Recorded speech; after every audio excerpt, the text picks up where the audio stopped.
No matter how long you've been doing e-discovery, and even if you think you heard it all, you are going to find a client that's going to say some kind of new crazy thing that you haven't heard before. Today, we're going to talk about a weird thing that client was trying to do and why I think it's a bad idea. So this client wants to host data with us in Relativity, and they said, okay, we'll get you some PSTs or some data or something like that. And they're still like not sending it, or it's been a while, and we're like, hey, so you're still uploading?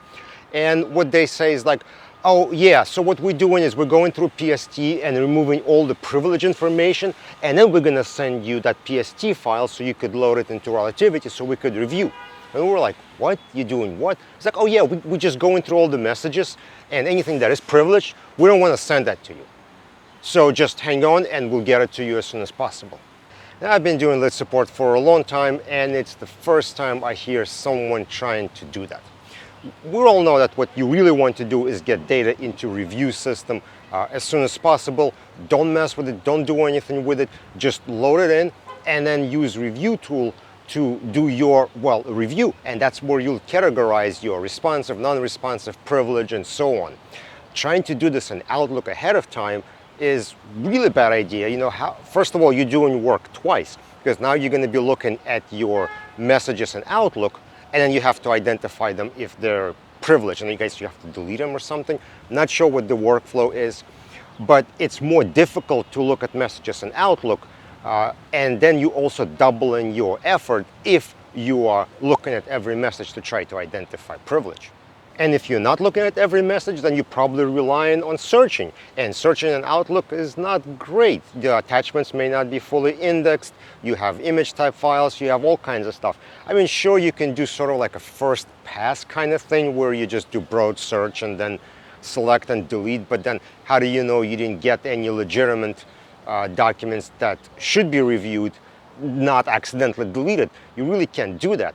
So you either doubling up your review by looking through the messages in Outlook, or you're doing sort of incomplete searching, which again is a bad idea.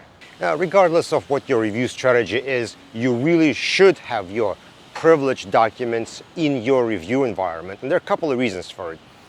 Number one is you're probably going to need to make some kind of priv log, right? You need to report to the other side or to courts or whoever. You need to let them know what you are holding back, and you may have to provide an itemized list of messages that you have excluded from production because they were privileged. And if you remove that ahead of time from a PST, you would not be able to generate such log.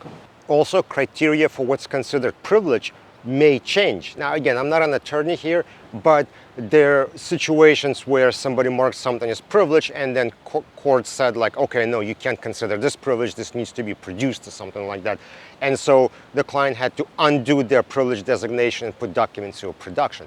So again, if you delete that ahead of time, you're not able to do that now. So what you would have to do is find the original files without data being deleted, reprocess it, have it dedupe. Now you have your duplicates, which you're potentially privileged that you had removed before, and then you have to look at them again and possibly assign them to a log, or, you know, it gets so complicated, so messy, and so unnecessary.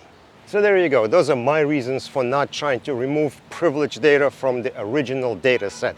In fact, you should not mess with your original data in any way. The way you got it, the way you export from somewhere, just turn it over to your ediscovery vendor and have them load it for you. Don't mess with it, don't copy anything, don't move anything. Just transfer it exactly how you found it and let them figure it out. Anyway, have you had clients make crazy requests like that? Put them in the comment section below. Don't forget to follow on LinkedIn, subscribe on YouTube, and I will see you on another video.